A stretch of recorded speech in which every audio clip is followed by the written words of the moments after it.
am worried. And I'm not worried about anything that's happening in Washington, D.C., honestly. There's crazy stuff happening.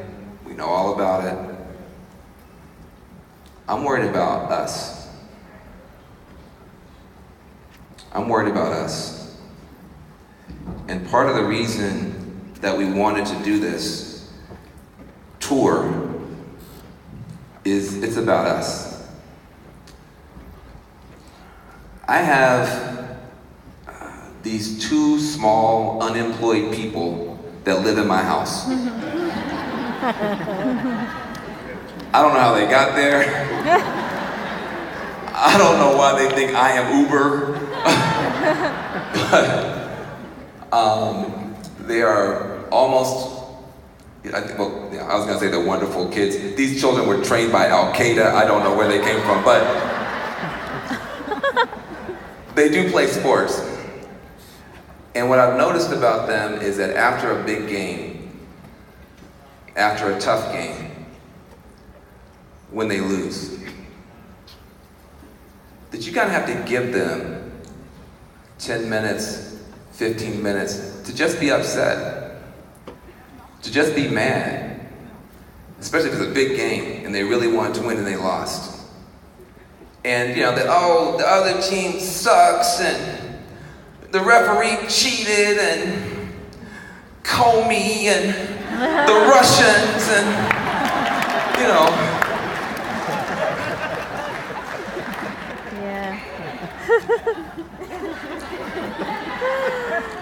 And you just have to give it to them, for about 10 or 15 minutes.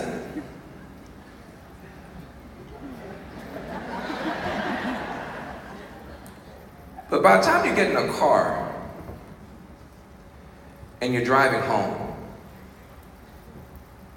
at some point, if you're a good parent, you have to ask the question, was there anything that we could have done differently?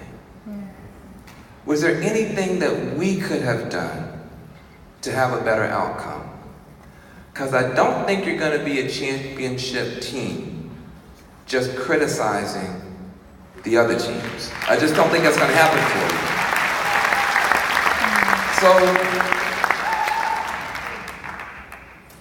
it's been about 8-9 months. I'm a Christian. Even Jesus only stayed in the tomb for 3 days. And y'all still look miserable. And so I just wanted to go around the country and talk to us just face to face, no TV cameras. I don't have a Trump supporter to my left or my right, hallelujah. I can just talk.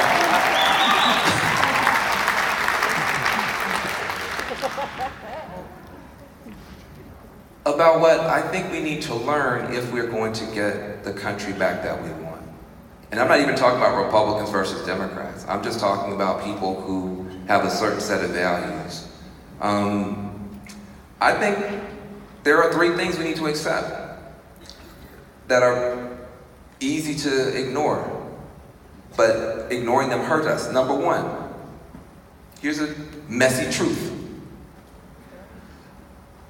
Both political parties suck. They both suck.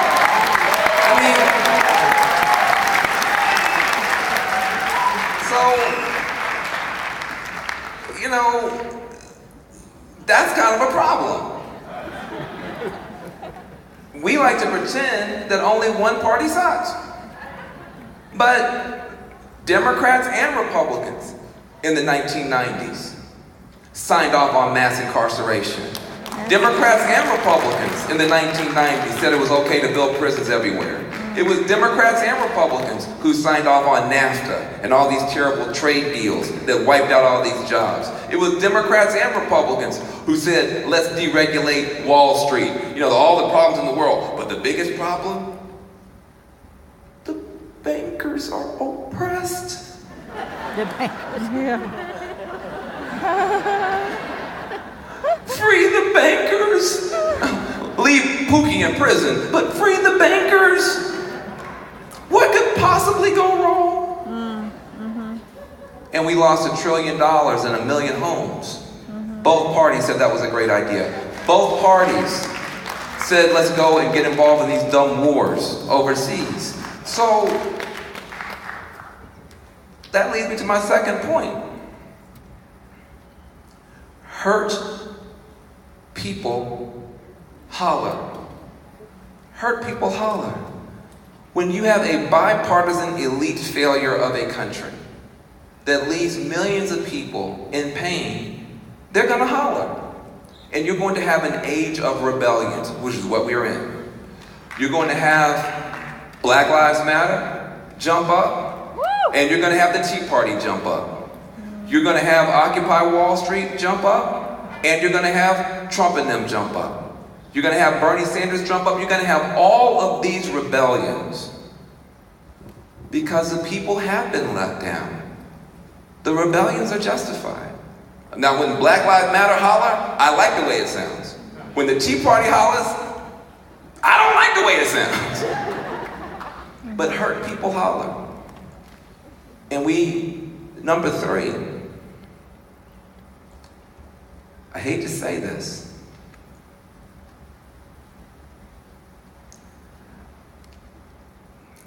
I think we drew our circle too small on the left.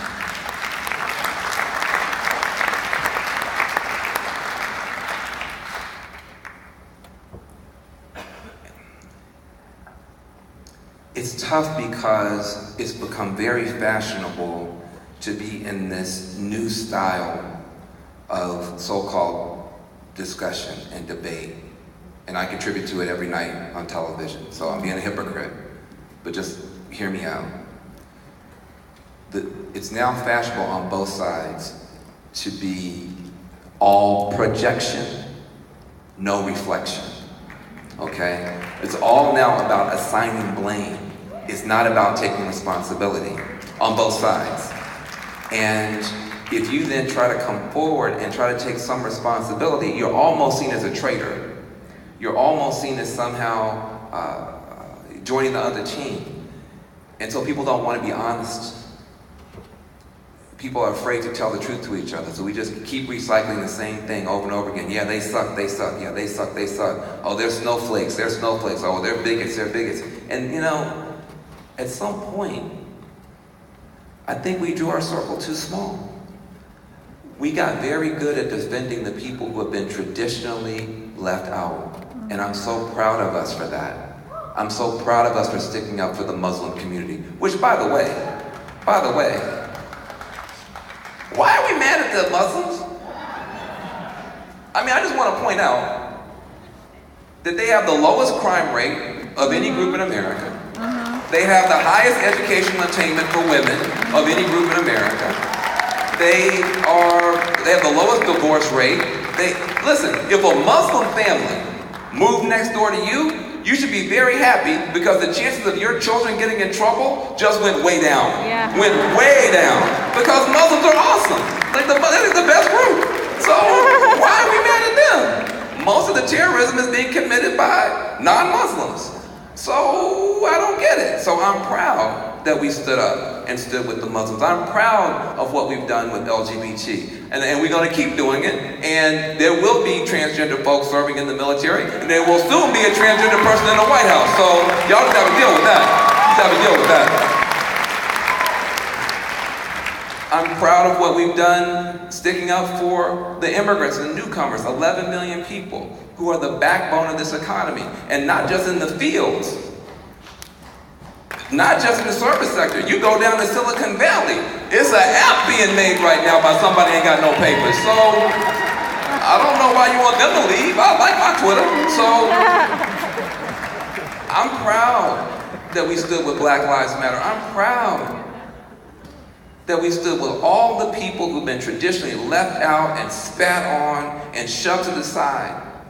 And I'm especially proud that we're in the middle of the biggest upsurge for feminism and women's empowerment probably in the history of the world. I'm especially proud of that.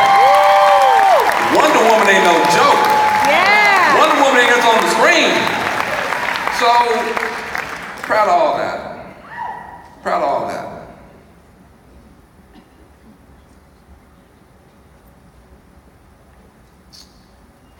But there's some newly marginalized folks that I don't think we had on our radar screen. And I don't think they were wrong to think that maybe we don't love them very much. I had the opportunity to go to coal country because some coal miners had had their pensions stolen and their health care stolen by a big coal company. And I wanted so much for the environmental community to do something about it. I couldn't get any environmentalists to take me seriously. The coal miners, well, we're against coal, so I said, well, I mean, you can be against coal, but do you have to be against people? I mean, if you're a sick, retired coal miner, you're by definition not in the mines. So I said, I'm gonna go myself. And I'm going to try to do something to help this issue, this cause. Because I knew if a coal company had hurt some critters or some birds, it would be, we'd be marching down the street. I didn't realize until I got there how ignorant I was.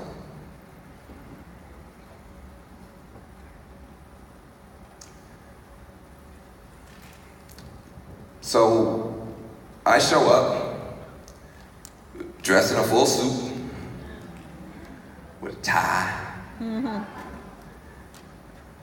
and there's going to be a march, and the coal miners are going to march. They're going to march on this coal company that ripped them off. And I thought to myself, this is good for me. If they were going to do something that had to do with going into a coal mine, I would not be good. Me going down in dark holes, not good. But protest, I'm from the Bay. We protest good. We got protest skills.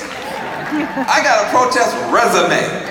You go to LinkedIn and double click on my stuff, so I'm ready for a protest. Trust me. So we get there, and I'm like, hey, I'm gonna break out some Bay Area chants and get it going. So I'm like, hey, all right, you guys ready? Let's do it. Ain't no power like the power of the people, cause the power of the people don't stop. Say what? Ain't no power like the power of the people, cause the power of the people don't stop. Say what? Ain't no power.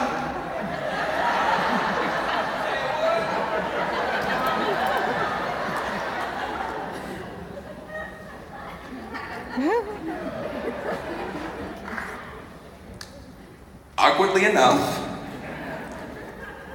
none of the coal miners joined in. So I thought maybe I had gone too fast, so I tried to slow it down. Yeah. Ain't no power like the power of the people, cause the power of the people don't stop. Say what? Ain't no, I wasn't even.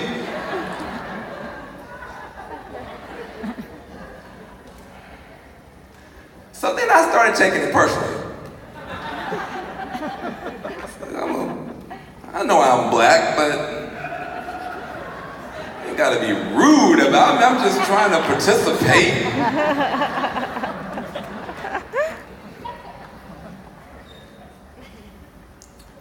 True story. One of the wives comes over to me. She patted me on my elbow. And she said, Van, they can't chant. They have black lung disease. They can't chant and they can't sing. That's why we're here.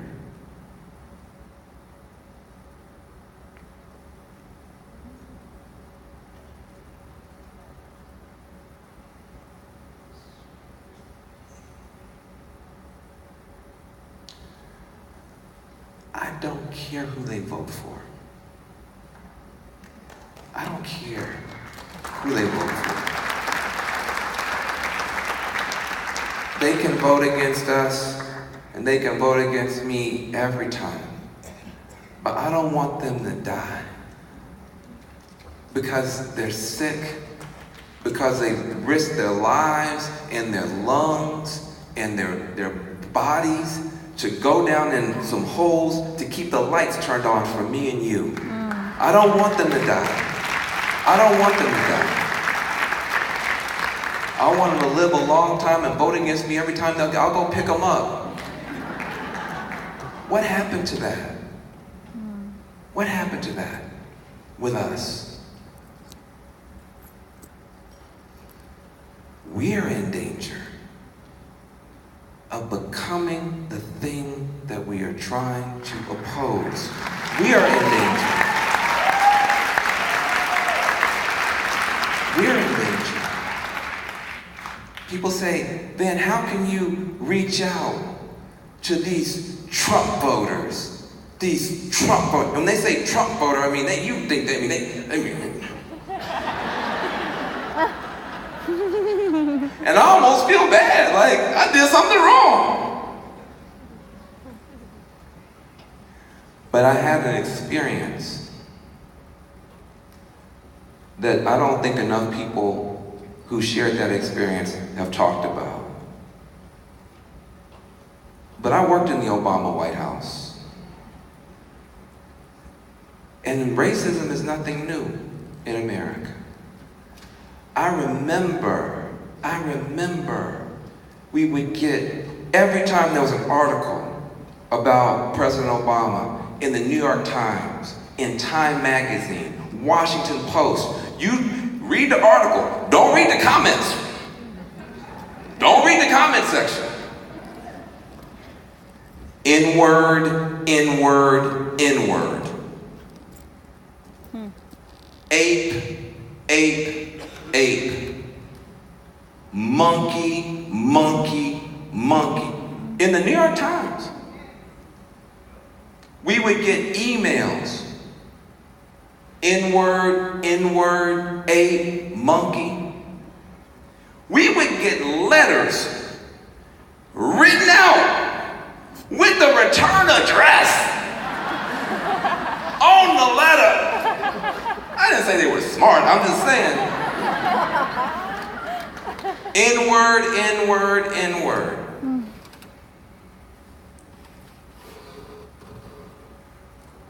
But you know what we called those hateful people? Do you know what President Obama and Michelle Obama call those hateful people? Our constituents. Our constituents. And the moral genius of Obama was that he risked his majority in Congress and bled out to get doctors to babies in red states where the parents were calling him a nigger every day. That was the moral genius of the movement that we built. We didn't care what their parents were talking about. We didn't care who their parents voted for. We wanted those doctors to get to those babies. And we got those doctors to those babies. And we would have gotten more to those babies if Republican governors hadn't stood in the way. Because that's who we were. Is that who we are now? See, I love Obama and her husband. Don't leave him out. I don't want him to leave him out. I love Obama and her husband. Because she said, when they go low, we go high. When they go low, we go high. When they go low, we go high. And it took you 5 times to get there because you're thinking to yourself,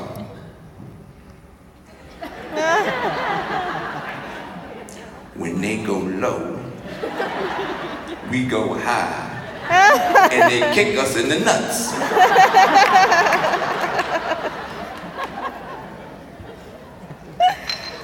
I know you. Still in therapy, I know. I have some bad news for you before I close. you are going to fail trying to hate people. You are not going to succeed. I'm not saying you're going to fail because hatred is a bad strategy. We don't have to have that conversation. You suck at hating people.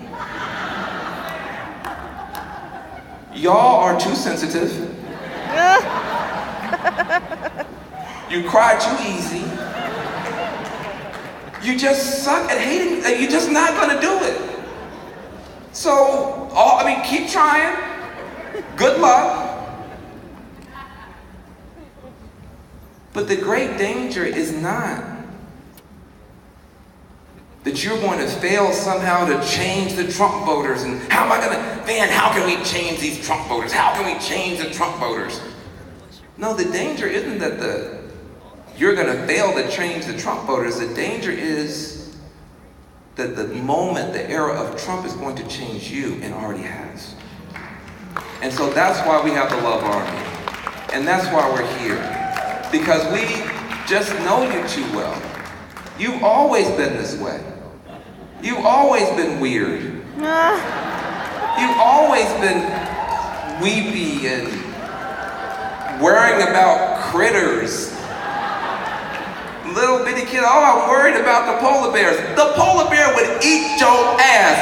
Why are you worrying about the polar bear? Oh, the polar bear. You've been weird your whole life. You are not going to change for long. So, join us. Join us. Join the Love Army. Don't join the Hate Army. Don't join the Cynicism Army. Join the Love Army. We are working to close prisons. We need your help. We are working to pull the needles out of the arms of people who are addicted and who are dying, and we need your help. We are working to put solar panels and solar jobs in the hood. We need your help. We are working to get Silicon Valley, which is only 30 minutes from Oakland and 30 minutes from Bayview Hunters Point and 30 minutes from the Mission District, to hire some young brown, black, and yellow girls and boys, young women and men, and any other description down there so Silicon Valley can do a better job. We are working with Cut 50 and Green for All and Yes We Code and the Love Army, and we need your help. You know why? What? Oh, and the United Players. And the United Players. And the United Players, don't leave them out. You know why? Because it is completely and totally unfair for us to come to you after you've already worked your whole lives trying to be good liberals, and you've been kicked in the face by this election, and you're feeling sorry for yourself, and everything's miserable, and you are just so... And you say, it is unfair for you to come and tell me I have to love these people don't love me, why should I have to love them? Listen. It's a long ride home, huh? It's completely unfair for us to ask you to do it. And if you don't do it, who will? If you don't do it, who will? If we let the light go out, if we give up on love, if we give up on hope, if we give up on faith, you know who suffers? Those folks in Appalachia who have nothing, and the folks in San Quentin who are struggling, and the folks in South Central Los Angeles who are struggling. We have common pain across the country, but we don't yet have a common purpose. Love Army is trying to bring this country back together, not from the top down. That didn't work. We got all the bad laws that way. We want to have a bipartisanship from below, with the real people who have real problems helping each other. Let's not turn on each other. Let's turn to each other. And when it gets harder to love, love harder. Thank you very much, love.